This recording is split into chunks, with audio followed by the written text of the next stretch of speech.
ನಮಸ್ಕಾರ ಸದ್ಗುರು. First of all ನಾನು ನಿಮ್ಗೆ ಒಂದು ವಿಚಾರ ಹೇಳಬೇಕು. ನಾನು ಒಂದು ಸಾರಿ ನಿಮ್ಮ ವಿಡಿಯೋ ನೋಡ್ತಾ ಇದ್ದಾಗ you said one line, not exactly like this, may be I cannot collect it. When you are enterprising nothing can stop you in the world ಅಂತ. ಸೊ ಆ ವರ್ಡ್ ನೋಡಾದ್ಮೇಲೆ I was working for a corporate company for 6 months. ಅದು ಆ ವಿಚಾರ ತಿಳ್ಕೊಂಡ್ಮೇಲೆ I resigned it and I started my farming and also my agri business things. So I'm so happy for that. Thank you. And my first question is... This is a country. Okay. We are a developing country by definition. Yeah. A developing country simply means there are so many things that are yet to be done. Yeah, exactly. In this country, youth complaining about, I have no employment is a crime if you ask me. Exactly. Because there is so much to be done if you open your eyes and see. You can pick up any one of them and make it your part of your life. Exactly. But people are unfortunately gone through education system and a mental attitude, maybe family situations, which has made them believe they have to do some 9 to 5 sitting in the office kind of work. Exactly. In a developed country, it's very difficult to find an opportunity. Here there is so much to be done. Right now here there's garbage on this field. You can make a business out of this. You can do a vermicompost out of this. Yes, whatever, don't name it. Yeah. I'm saying you can make so many things out of it. Exactly. With every little thing you can do, because here a developing country means a lot needs to be done. Exactly. So it's the youth who have to take it up and do it. If they don't know what to do, they can consult, they can, seek advice from other people, but they should not feel helpless, I don't have a job. That inspired me also. And Sadhguru, we all know that the population is increasing and the availability of agricultural land is decreasing. So what is the future prospects of agriculture in India? And what is the role of youth in that? Well, this increasing population we must curtail for sure. Yeah. So, this is in the hands of the young people, that they need to make sure that the population doesn't go beyond limits. Because there is only that much population the land can take. Exactly. But is it a concern that we won't be able to grow enough food for 1.5 billion people? No. We just have to improve the methods of cultivation and how we do agriculture. Right now, this is still yet to be understood by people that even this agroforestry can be a tremendous means to increase food production. It is not necessary to be using so much land to grow just food. Exactly. If you ask me, if you use one thing, substantial, improvement of soil quality, if we do that by increasing the organic content, and also bring in some scientific new methods which are there, if you bring in, with 1/3 of the land that we are using right now for agriculture, we can grow our food. And with 1/3 of the human resource involved, or 1/5 of the human resource involved, we can make all the food that we need for 1.5 billion people. I'm talking about 1.5 as 2030. Okay. We can produce that much food. Exactly. Yes, There is really no problem. The problem is, agriculture is a very unguided missile. Okay? Exactly. When I say unguided missile, there is no one guidance to it, there is no understanding of it. People are doing things traditionally by their own little wisdom, which has worked well for the country for some time. But now if you want to take really forward strides in revolutionizing agricultural process, if you want to revolutionize Indian farmers' life as such, then it's very important that one thing is enrich the soil, which is the vital thing, and the next thing is to bring modern methodologies through which there is enough technology, there is enough science in our agricultural universities. Exactly. Right here, I'm a product of GKVK, Gandhi Krishi Vignana Kendra. The GKVK is there. Believe me, everything you want to know is there. Yes. How to get it to the land, this is the whole thing. So as a part of this, we are also looking how we can educate the farmer. Yesterday I was talking at the Mandya event. I was just telling them, see, you're growing rice. You're thinking, I'm rice farmer, stagnant pools of water everywhere. Very easily you can grow trees and rice together, your yield will improve manifold and your costs will come down dramatically. All this can be done. Yes. So these methods have to go to the farmer. So we will see what we can do in the next coming 2-3 years. This education program we will run across these two states in the Kaveri basin. And we are also, somebody is offering 120 acres of land near Bangalore. very nice. We want to set up a training center Super. and see how to train. All of you should participate. Absolutely, yes, sir. And to add up for this, like I done my research on a topic called as yield gap and constraints in maize. There is an nearly 30 to 40% of yield gap. Means the potential yield and what's the actual yield farmers are taking is there is so much of gap. I have written a thesis on that and I have made few objectives and I have done with that. That is true with every grain. Yes, yes, sir. Not just maize. Yes. But we have to stick for one particular for our thesis because we got only 2 years to complete our masters. That is the point. No, but I'm saying it is across the board true in India. Yes. Indian agriculture, everywhere there is a yield gap. Exactly.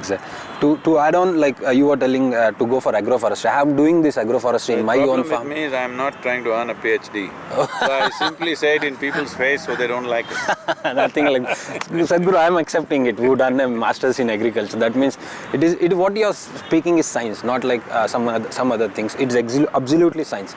Sadhguru, I am following this agroforestry. Where we are, I have planted few tamarind and jamun plants. They are 3 years old plants, saplings. From down the line, 3 years down the line, I will be earning minimum 10 lakhs from 5 acres of piece of land with my vegetable production because I gave a distance of 15 feet from plant to plant and 20 feet from row to row. In between, I am going for a tomato and after tomato, I go for carrot and all. So this is an lucrative business to go for agroforestry. Yes. And my next. And it's not rocket science. Yes. Just need some sensible approach. Yes, sir. And Sadhguru, like from last few decades, like 3 or 4 decades, there is we talk like there is overuse of chemical fertilizers and pesticides.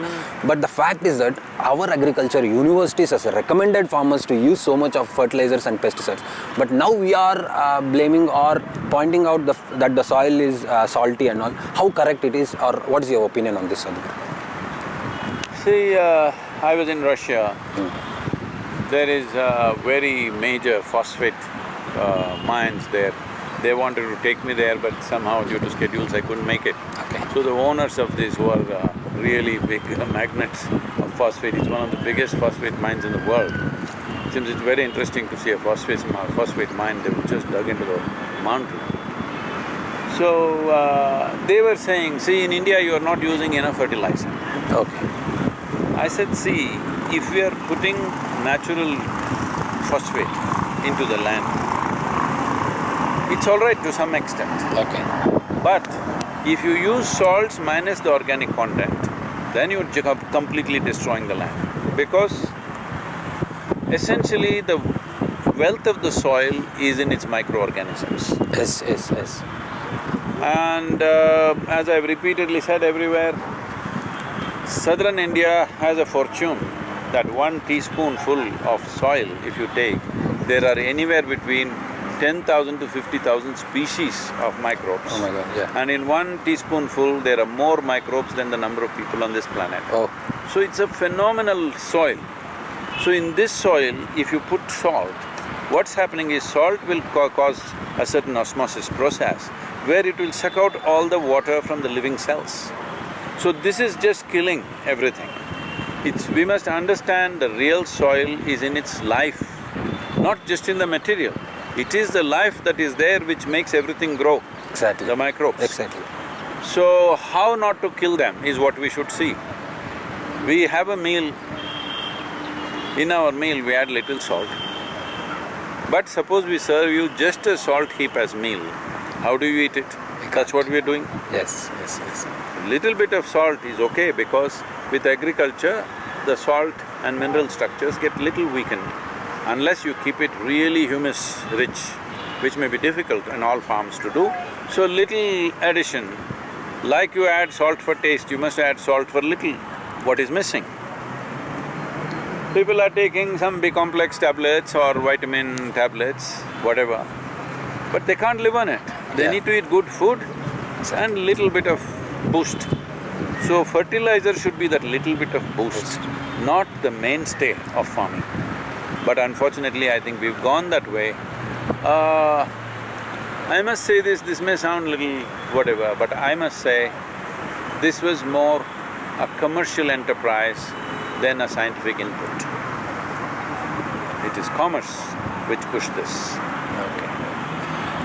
But Sadhguru, from past few years or like, there is a substantial amount of increase in the flora and fauna, and there is increase in green cover and all. But people are thinking still there is an for industrialization we are cutting the forest and all. That what is your opinion on this? See, nobody is cutting the forest for industrialization. That time is over. Yeah. See, that is what it is. It has become a fashion. That environment means we must pick up somebody and beat them. Exactly. That's not the way to address environment. Yeah. It is, as I've repeatedly said, you have to make sure whatever environment projects we do are economically sensible. Otherwise, they won't last anyway. If you want to make a living out of protesting on the streets, it's okay. But if you want to find a solution, that's not the way. It has to have an economic angle to it.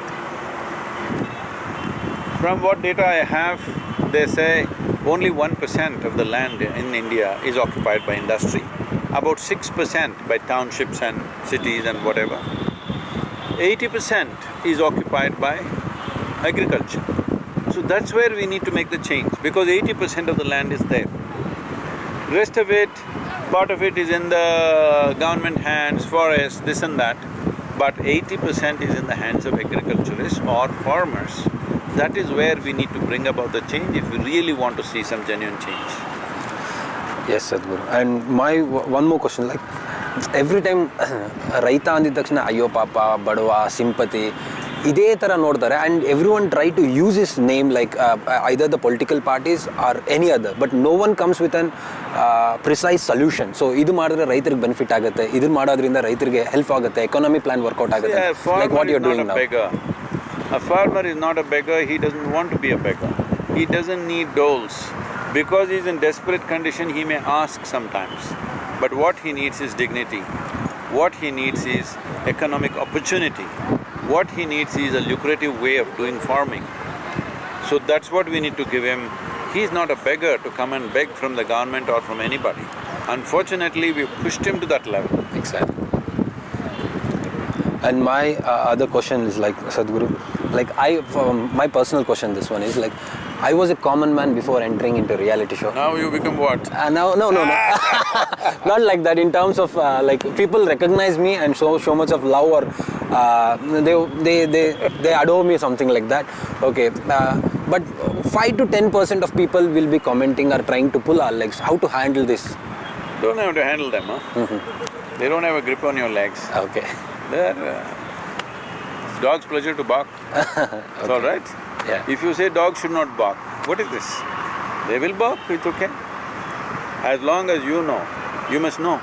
In the deepest recesses of your heart, you must be clear that you are doing what according to your intelligence, you're doing the best you can for your own well-being and everybody's well-being. If you're doing that, it's okay. Commentaries they will give, you can listen to them, because there may be some truth sometimes. There may be some truth, please listen to all the negative commentary. But it is not necessary they must decide the direction of your life, no. Exactly. And thank you, Sadhguru, thank you for giving me this opportunity. I'm blessed, Sadhguru.